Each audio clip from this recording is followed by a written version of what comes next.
Aujourd'hui, je veux parler de l'élément eau. L'élément eau, c'est un soprano. On peut considérer que c'est un soprano du prana brut. En fait, c'est une fréquence particulière d'une énergie vitale.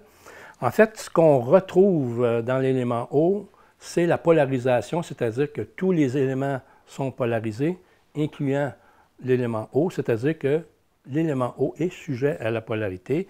On retrouve trois choses importantes au niveau de la polarisation de l'eau. On a les structures ici, la région des seins, la ceinture pelvienne et les pieds. Et puis, on a les courants énergétiques qui sont dans la partie antérieure-postérieure de chaque côté du corps. Ils passent en fait par l'annulaire ici.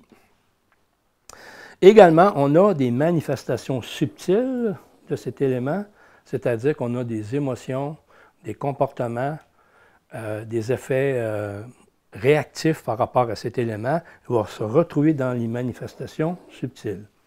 Donc, ce qu'on cherche à faire essentiellement, c'est d'équilibrer tout ça, c'est d'équilibrer les structures, d'équilibrer les courants et puis d'équilibrer les manifestations subtiles. Si on revient aux manifestations subtiles, c'est également polarisé en trois aspects. Il y a un aspect d'excès, un aspect déficit, et puis il y a aussi un aspect d'équilibre. On cherche avec la polarité de l'élément eau d'équilibrer toutes les manifestations subtiles reliées à cet élément.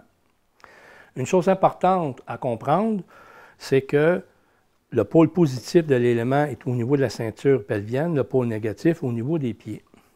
Et puis le pôle d'intégration n'est pas situé entre le pôle positif et négatif comme on retrouve souvent en polarité, mais il est à l'extérieur. On peut parler de ce pôle neutre comme un pôle d'intégration de cette énergie. C'est là que les phénomènes de conscience de l'élément eau vont se produire. En fait, quand on fait un soin eau, on cherche tout simplement à équilibrer et à harmoniser tous les aspects de l'élément eau. Une chose importante aussi à considérer quand on regarde l'élément eau au niveau des manifestations subtiles, c'est à quoi ces manifestations subtiles-là représentent. Qu'est-ce qu'ils représentent exactement? En fait, quand la personne est en excès, on a des manifestations comme la fusion, la jalousie, la dépendance. Il y a aussi également des traumas, la culpabilité, tristesse. Et puis en déficit, on a plutôt le contraire. On a la non-fluidité, l'isolement, difficulté d'être en relation. En fait, l'élément eau, il reflète surtout les relations, peu importe ce qu'elles sont. Ça peut être des relations de couple, relations de travail, etc. Et puis lorsqu'on est en équilibre, on a tendance à développer des relations saines et puis à être d'une sociabilité normale, je dirais. Et puis, il est possible également d'être à la fois en excès et en déficit.